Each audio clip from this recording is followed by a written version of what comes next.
Cultura Geral. Apoio. UniBH Vestibular 2020, prova 30 de novembro. Inscreva-se unibh.br/vestibular. Caixa de Assistência OAB Nova Lima, caminho seguro para os advogados de Minas Gerais. Instituto dos Advogados de Minas Gerais, mais de 100 anos produzindo conhecimento, igualdade, fraternidade e liberdade.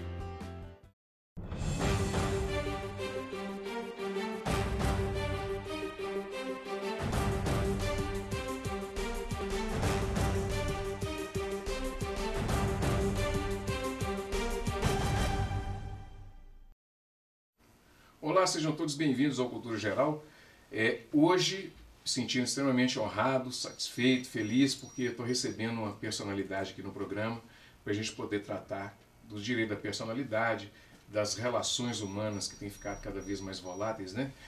E estou recebendo com muito carinho aqui no programa o professor Hildebrando, foi meu professor de Direito da Personalidade nas faculdades Milton Campos, e a gente vai tratar desse assunto aqui. Mas antes de qualquer coisa, eu tenho que falar que eu me sinto de fato muito honrado em recebê-lo, né? Ele abrir essa possibilidade de vir ao programa e encaixar na agenda dele essa vinda. Professor, seja muito bem-vindo, é um prazer te receber. É com muito carinho que eu recebo o senhor aqui, e tinha muito tempo que eu não via também. Então, além de matar a saudade, ter a honra de receber aqui para a gente poder tratar desse assunto tão atual, né? Pois é, eu em primeiro lugar gostaria de dizer a você que a honra é minha. E eu sempre tenho no coração e na memória os meus alunos. Portanto, atender a um convite seu, ainda que você já me tenha feito esse convite há mais tempo, e só agora eu posso materializá-lo com a minha presença aqui, é profundamente honroso, saiba disso.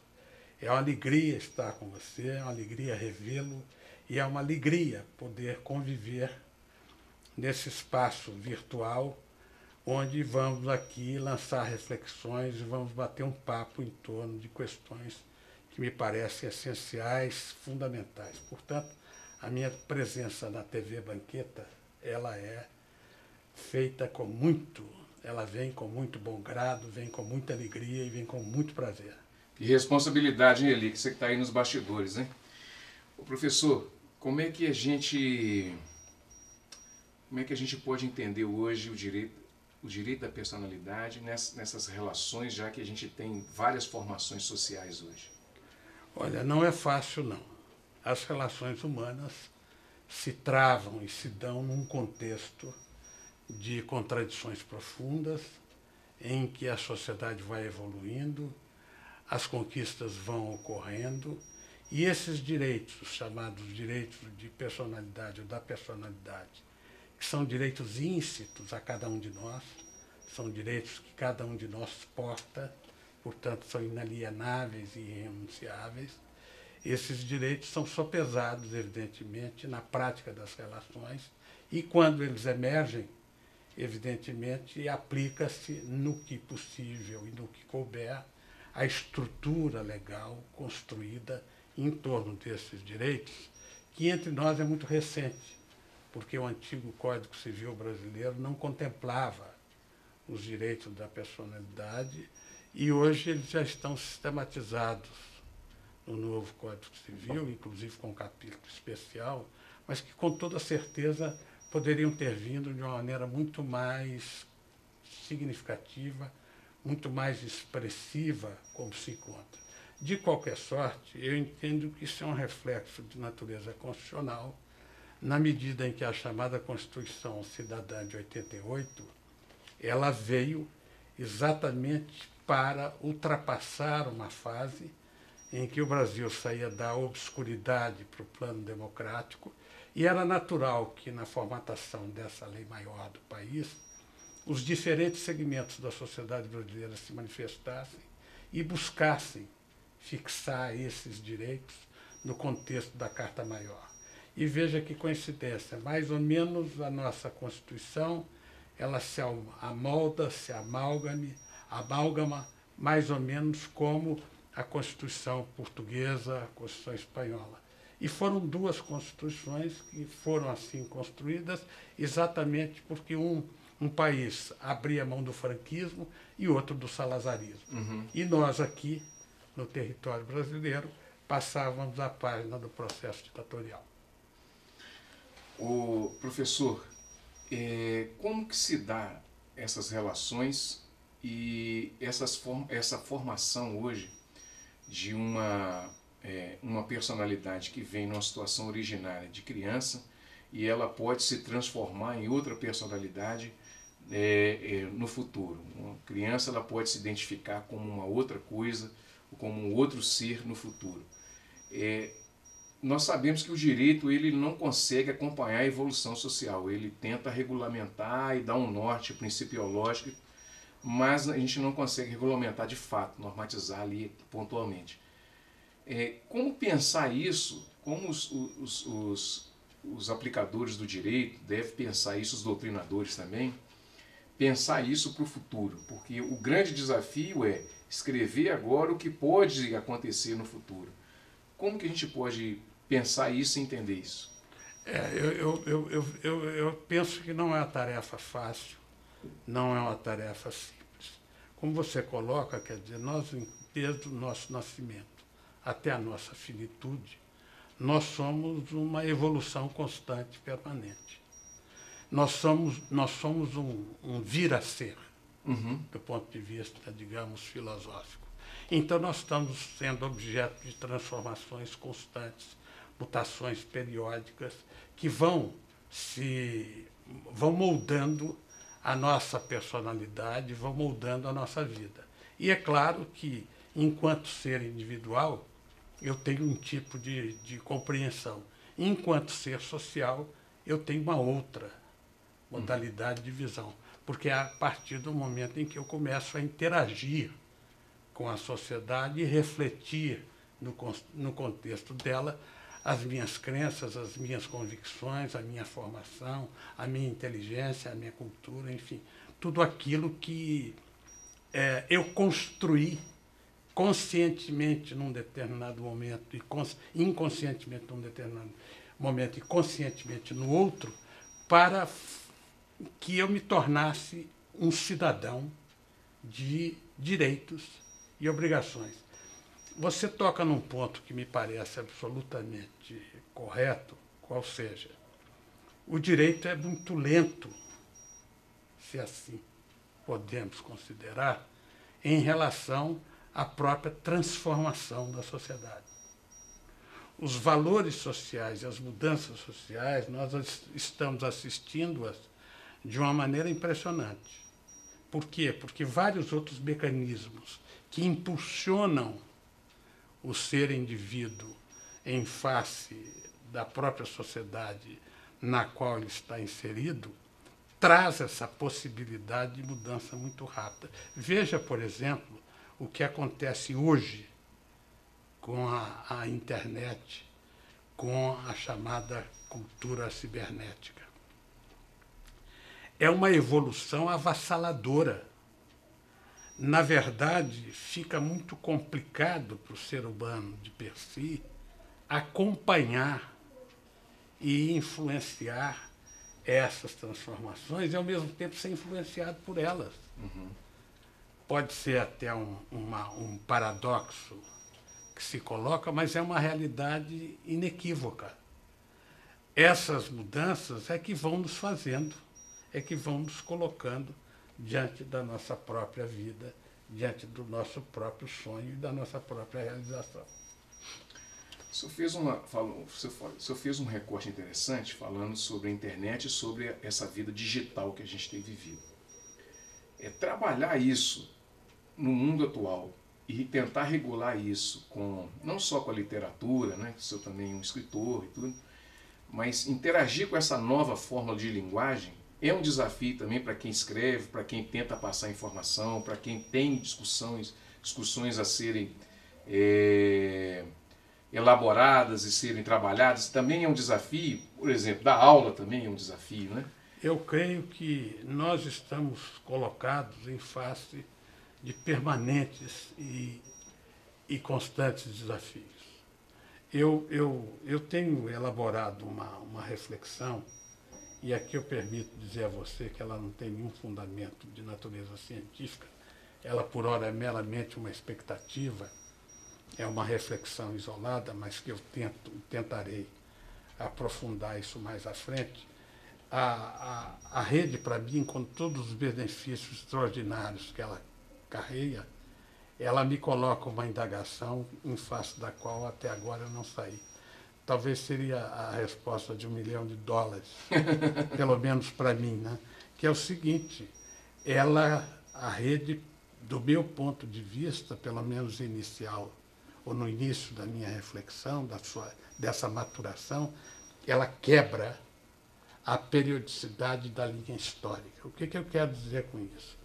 Que a grande gama das pessoas que estão hoje conectadas, e todas elas vivem em função do aparelhinho que todo mundo não dispensa, que é o chamado celular, que ele reúne as mais diferentes mídias, e esse é o grande ponto de condução do futuro, sem dúvida nenhuma, se é que não vamos evoluir para algo imaterial. Mas o que importa dizer é o seguinte, é que a partir do momento em que as pessoas fazem uso constante e permanente do celular, não só para escrever, porque para falar ele perdeu essa função, hoje ele é muito mais para escrever. O exemplo que eu trago é sempre da minha querida neta. Quando eu telefono para ela, eu não sou correspondido. Mas a partir do momento que eu mando um zap, imediatamente vem a resposta. Então, na verdade, o telefone deixou de ser algo para se falar, mas algo para ser escrito e ser vivenciado do ponto de vista das tecnologias que ele propicia e que ele absorve e converge dentro dessa caixa mágica que todos nós dela não abrimos mãos neste momento. Então, o que acontece? Se você quebra a linearidade da história, você não tem mais passado, presente e futuro, você tem o aqui e o agora. E esse me parece o grande mal que a internet promove, na medida em que isso não permite àqueles que fazem uso dessas tecnologias de formatarem opinião crítica em face da realidade diante da qual estão inseridos. A resposta é aquela satisfativa. Eu fiz uma pergunta, foi respondido, e isso não forma massa crítica, isso não forma opinião, isso não permite, do meu ponto de vista, uma reflexão mais aprofundada, mais vertical. Professor, a gente está vivendo um momento mais introspectivo do ser humano, com essa coisa das informações, as informações customizadas, está todo mundo... Esse outro recorte que você traz também, que é essa interação com os netos, que é não falar, mas digitar, traz também essa coisa da introspecção? Eu quero crer que sim, porque as pessoas hoje pararam de falar, as pessoas pararam de dialogar. Então, veja, por exemplo, o momento que nós estamos vivendo no Brasil. Eu acho que você tem dois polos radicalizados e há um espaço no meio a ser preenchido. Alguém que galvanize essas agruras e essas contradições e possa lançar para o país uma nova reflexão, um novo pensamento em torno da sua projeção e do seu futuro. Essa, para mim, é uma grande incógnita, porque realmente os polos que aí estão já se exauriram do ponto de vista da sua própria capacidade de não ter a capacidade para dialogar e para conversar. E é muito triste quando a gente vê isso, porque é através do diálogo e através da reflexão é que nós conseguimos evoluir e avançar. E cada vez mais, do meu ponto de vista, isso está mais empobrecido. E não sou pessimista quanto a isso, não. Ao contrário, eu sou um otimista e eu continuo querendo todos os sonhos do mundo. Eu quero que as coisas que são difíceis de acontecer, que aconteçam, embora eu tenha a clareza e a consciência de que não vivenciarei mais esses momentos. Mas isso não importa, que isso venha para o futuro, para as gerações futuras. E essas circunstâncias nossas, individuais, eu penso que elas ficam prejudicadas exatamente na medida em que esse diálogo vai perdendo força, perdendo consistência. e deixa de existir com muita tranquilidade e normalidade, e as pessoas vão se isolando e vão se fechando em copas, vão se enclausurando, vão se encaramujando-se, sem que possam ter uma visão crítica do que isso significa em torno da realidade que aí está. Muito bem, deixa eu tomar uma aguinha, vou tomar uma água, daqui a pouquinho a gente volta com mais Cultura Geral, não saia daí.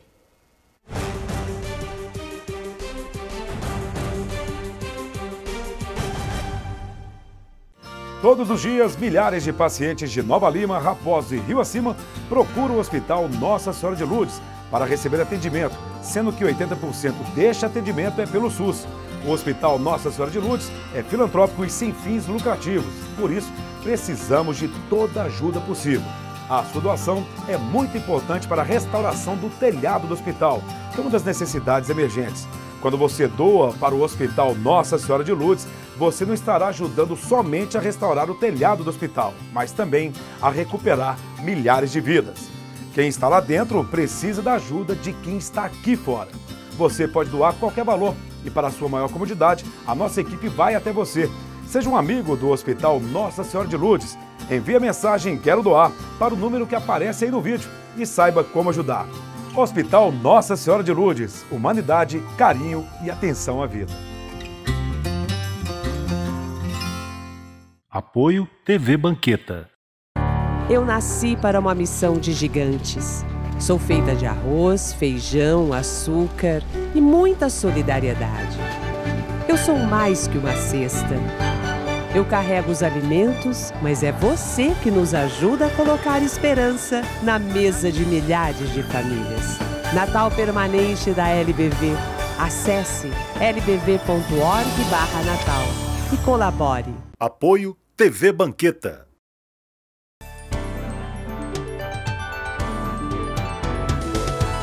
Desde que assumimos a prefeitura, né, em razão da situação tão delicada e até mesmo a destruição que aconteceu no nosso município durante esses últimos 12 anos, antes da gente chegar aqui, nós tínhamos que tomar uma série de medidas, né, de moralização, transparência.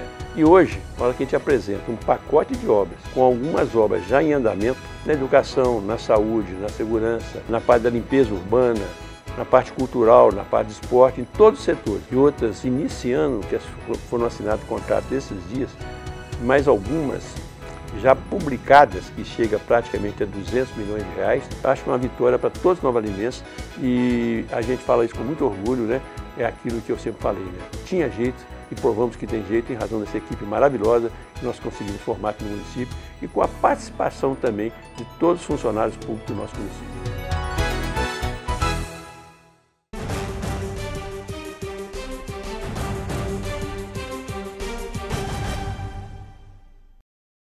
Bom, de volta com Cultura Geral. Professor, a gente está falando que no intervalo, eu falo que no intervalo, antes do programa, no intervalo do programa e depois do programa, dá outro programa. As crianças, as pessoas, os meninos que estão vindo, eles estão amadurecendo mais cedo. Tanto pelo nível de informação, pela quantidade de informações que ele tem recebido, mas também pela vida corrida que está todo mundo vivendo. Então, o sujeito tem que ficar arisco, né? Ele tem que ficar esperto, ele tem que aprender rápido. Ao mesmo tempo que gera uma introspecção, também gera uma expertise, uma rápida percepção da realidade. Isso interfere na questão da personalidade do sujeito e isso vai interferir também na composição social? Olha, não é simples responder essa sua pergunta, não. Mas eu vou aqui lançar para a sua reflexão e das pessoas que estão nos ouvindo uma opinião pessoal, que é a seguinte. É claro que o que você fala é absolutamente correto. Ou seja, as crianças hoje têm um nível de informação muito grande. E como eu escrevo para a criança, e penso que todos aqueles que se propõem a escrever para a criança têm que ter uma responsabilidade muito grande, porque a criança não é idiota, ao contrário, ela tem, além da inteligência e das próprias sensibilidades, ela tem que ser muito respeitada. Então, o que às vezes me passa pela cabeça é que algum tipo de embocadura que essa criança, pela qual essa criança é levada, perde ou subtrai dela a possibilidade de ser criança. E eu defendo com unhas e dentes a possibilidade da criança ser criança. O que eu quero dizer com isso? Viver os seus sonhos, viver a sua realidade em toda a sua verticalidade e extensão. Uhum. Esse é um ponto que me parece fundamental, independentemente do grau ou do nível de informação que ela possa ter. Porque é claro que você vai encontrar em determinadas famílias, as crianças são dirigidas não para o enfrentamento desse nível de informação, digamos, artificial, que se lhe colocam nas mãos. E aquelas que preferem conduzir a criança com mais preocupação para que ela realmente possa desenvolver as suas aptidões próprias, as suas condições muito pessoais, no sentido de ser a sua meninice a base essencial para a pessoa adulta. Uhum. Eu acho e creio que, como eu fui um menino que brinquei em quintal, soltei pipa, quebrei janela de grupo, eu acumulei, hoje vejo isso com muita tranquilidade, aspectos da minha vivência pretérita que solidificaram e foram um grande substancial para o homem que eu sou hoje. Uhum.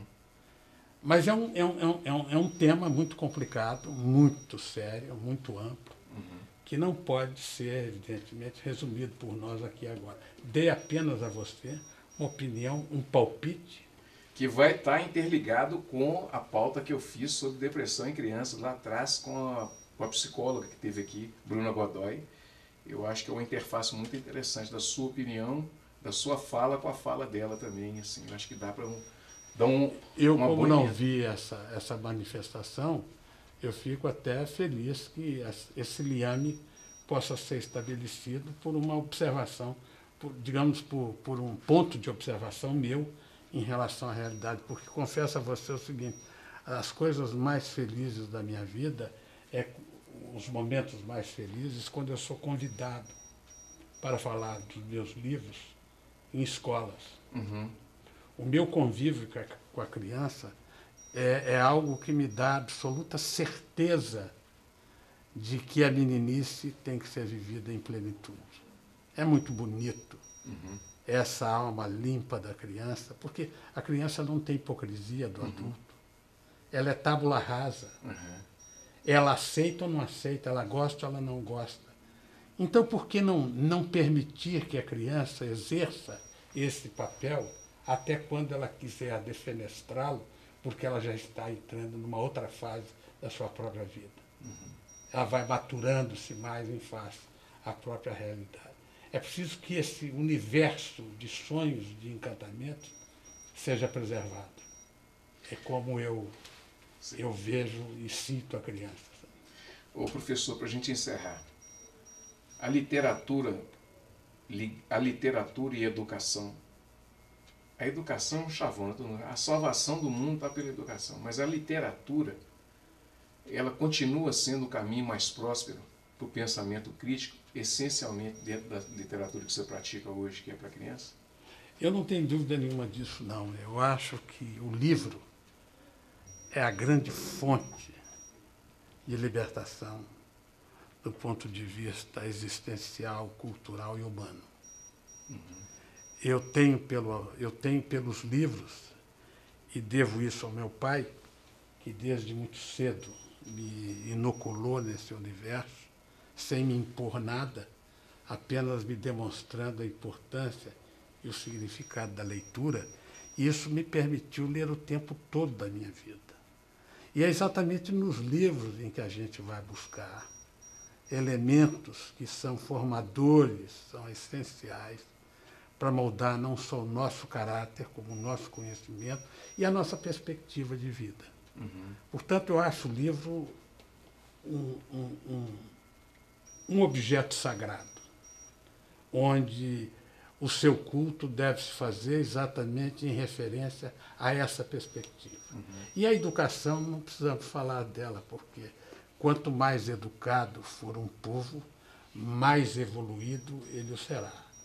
E por que essas defasagens entre nós ainda se manifestam? É exatamente porque o poder dirigente nem sempre volta-se para a escola e para a educação com o vigor e com a responsabilidade que teria que voltar.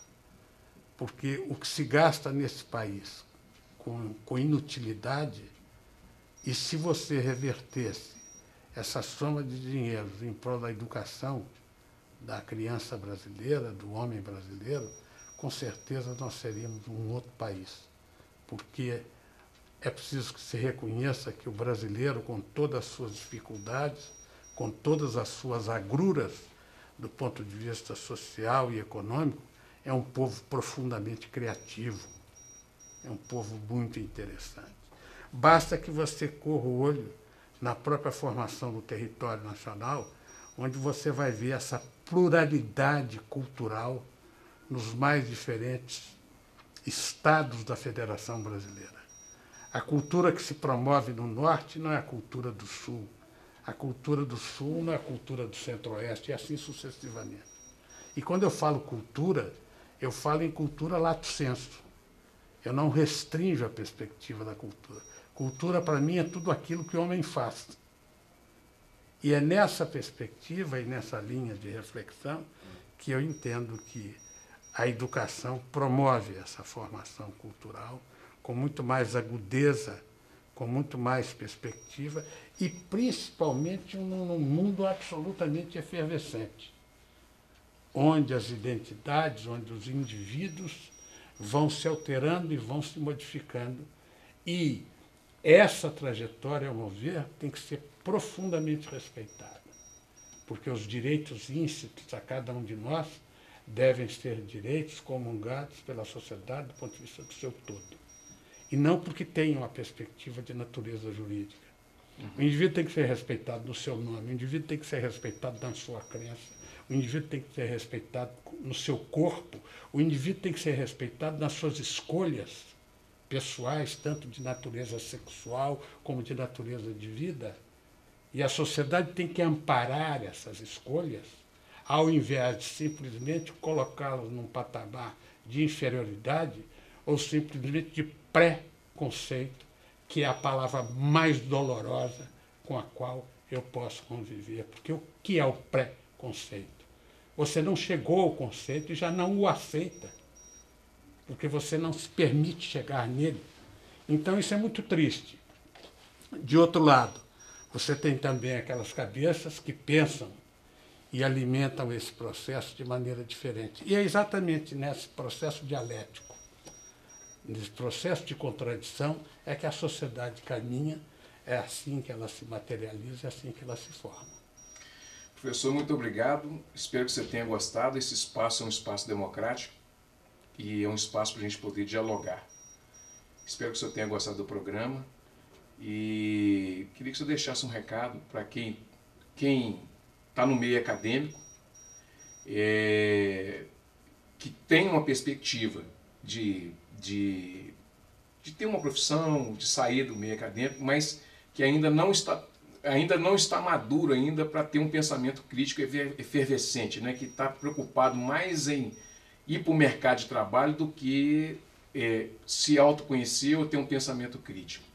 Qual é a dica que o senhor daria para essas pessoas e o que o senhor teria para falar para esses alunos, para essas pessoas que estão nessa vibe aí, que precisa hoje, mais do que nunca, desenvolver um pensamento mais crítico?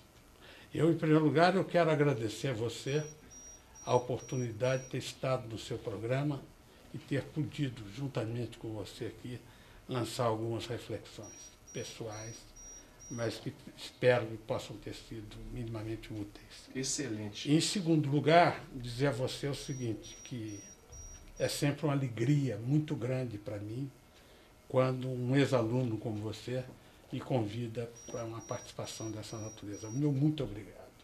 Em terceiro lugar, quanto a esse recado que você pede que eu lance ou que eu dê, eu quero dizer o seguinte, para as pessoas que estão estudando e que estão em busca do seu futuro e do seu fazer profissional, se é importante essa perspectiva, essa busca, essa construção, que não percam de forma alguma a possibilidade de ampliar o seu universo interior, no sentido de compreender muito mais o mundo em que ele se vincula, em que ele está associado, do que qualquer outra coisa.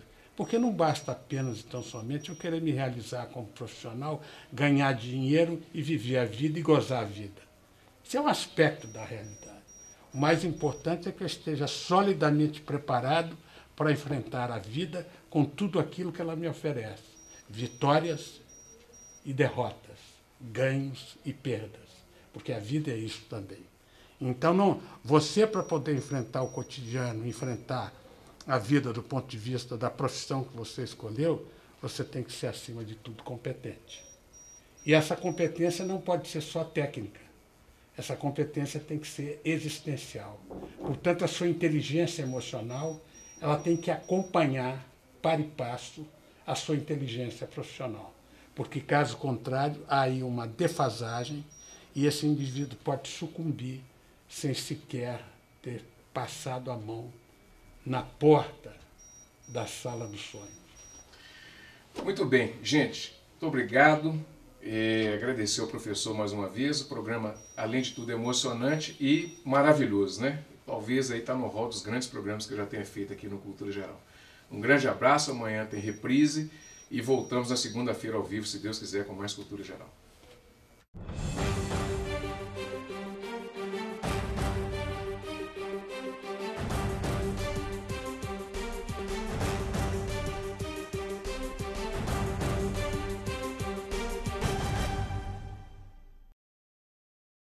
Cultura Geral. Apoio. UniBH Vestibular 2020. Prova 30 de novembro. Inscreva-se. unibh.br/vestibular. Caixa de Assistência OAB Nova Lima. Caminho seguro para os advogados de Minas Gerais. Instituto dos Advogados de Minas Gerais. Mais de 100 anos produzindo conhecimento, igualdade, fraternidade e liberdade.